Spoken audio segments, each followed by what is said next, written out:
Hello. So nice to meet you at this daily motivational meeting, reading quotes from world scriptures. We're reading the quote book from the beginning with powerful quotes that help billions of people and will help you too. So please find all the chapter of the book on our Message to Billions channel. Today, quotes about liberation. The spiritual freedom experienced by people who are released from the fetters of desires and attachments to worldly things is called liberation moksha. It is an inner experience of freedom that can arise regardless of the person's external circumstances. The saint is free even in prison, while people living in comfort and aloneness may be caught in the dire bondage of runaway desire, addictions, and bad relationships. The Christian scriptures speak of a comfortable experience of Christian liberty. Yet liberation goes beyond the individual. Jesus spoke about liberation of prisoners and a kingdom of freedom. When people live in the spirit of love and self-giving, they can be very free with one another. If everyone in a family or society enjoyed the inner freedom of God-centered life, they then could live and act in freedom. Therefore, Father Moon teaches liberating others also expand our own realm of liberation. That liberation should expand to encompass societies, nations, the entire world, and beyond to the realm of God. Jewish Kabbalistic doctrine describe the task of liberation of the divine sparks residing in each thing, that they may rise up and rejoin the divine unity. God's liberation is contingent upon human liberation. Teach Father Moon, because human suffering and oppression brings God and fetters of grief and pain. Liberating humanity also liberates God, and when God is liberated, humanity can be truly free. The state of inner freedom. That disciplined man with joy and light within became one with God and reached the freedom that is God's. Desire is a chain shaking to the world, and it is a difficult one to break. But once that is done, there is no more grief and no more longing. The steam has been cut off, and there are no more chains. The fetters of the heart are broken, all doubts are resolved, and all work ceases to bear fruit of karma when he is beheld, who is both high and low.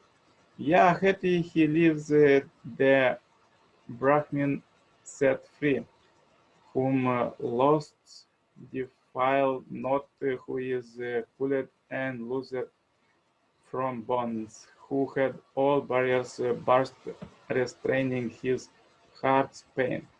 Happy the calm one live who wins peace of mind. Open yourself, create free space, relate the bond from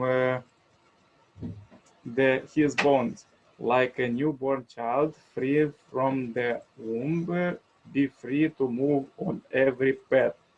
Now the Lord is the Spirit, and where the Spirit of the Lord is, there is a freedom.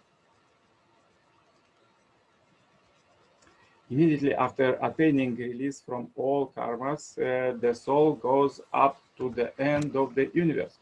Previously driven by karmas, the soul is free from the bonds of attachment and the chains have been shaped, and it is its nature to dart upwards. The liberated self, in the absence of the karmas, which had led to the wander in different directions, in different states of existence, that upward as its nature is to go up.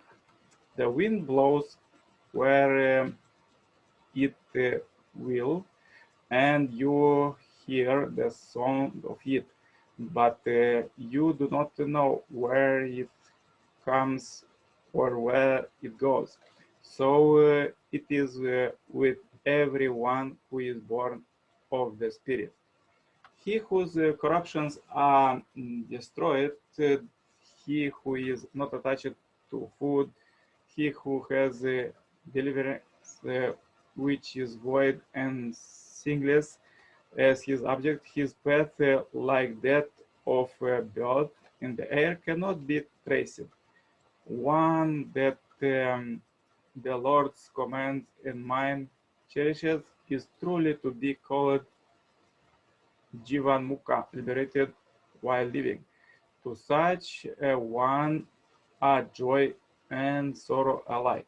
Even in joy never feels his sorrow, and God and the clod of earth to him are alike, as also nectar and found tasting poison to him are honor and dishonor alike. Alike also pauper and prince, one that such a way practices, says Nanak, a Jivan Mukta, may be called. Further, let's read the quotes from the second coming Messiah, Reverend Samuel Moon. According to the perspective of religion, humanity does not dwell in a liberated state. People today do not live in the realm of God's freedom. Rather, they are constrained within the fallen world under Satan's control. In other words, the world is in bondage. Christians in the established churches and we education members have the same understanding. We are in bondage. This bondage is manifest as the persistent struggle between our mind and body. If human beings were made from the beginning with their minds and bodies in conflict, it would be absolutely impossible for them to perfect their character to or attain liberation. In fact, however, humans were created with harmonious internal elements by which they could have attained the ideal state of liberation, they only fell into bondage during the course of their growth, when, as a result of the fall, they were driven into the state of disorder where we remain to this day.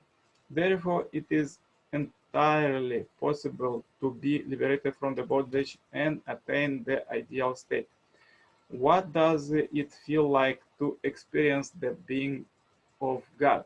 The interminable struggle between your mind and the body, which you formerly plugged your self-centered life when you put yourself as number one in everything you did will completely disappear. Instead, you will live the life that God wants you to live, living for the sake of others and giving yourself for the whole. And then true love will continue forever and God's joy will be displayed in the spirit world. You will experience such satisfaction and happiness as you have never felt before because it will be connected to the whole. Thus, you will discover yourself in the state of liberation. The body has a limit, but the mind is infinite. The world of mind is beyond form, beyond any philosophy or viewpoint. Still greater than the mind is the world of the heart. It has no restriction. The world of the mind has certain restraints conditioned by its relationship, yet nothing can restrain the world of the heart. What could ever restrain a parent's love for his or her children. Even a barrier is doubting, as a huge mountain cannot block the way. And it's written in Bible when it is written in Bible, where the Spirit of the Lord is, there is freedom. The Father is a spirit of freedom, liberation, and unification. How then can the spirit of freedom, which transcends any trials, be instilled in your heart? How can you find the point of liberation where you overcome all the walls of suffering? When you experience that peaceful moment of total unification, which is your ultimate hope. And thinking about these important questions, consider that God is not free. Since God is not free, liberated, and unified, the freedom people pursue today is not true freedom. The liberation people are proclaiming is not complete liberation, and the unification people are promoting is not complete unification. God create us, therefore, the complete freedom, liberation, and unification that we desire can be realized only when God is free and became the master of liberation and unification. God's freedom, liberation, and unification are the standard of humanity: freedom, liberation, and unification. That is only logical. Yeah, so powerful quote for today. Please comment this how these quotes help you during their daily life, and also share this video as we and billion happy life subscribers marathon for, as we read today, for complete liberation and freedom. And contact me for consultations, cooperation, and to become a member of Heavenly Parents Holy Community globally. I wish you a great, blessed day today. Stay happy, healthy. See you tomorrow, same time, same place. All the best.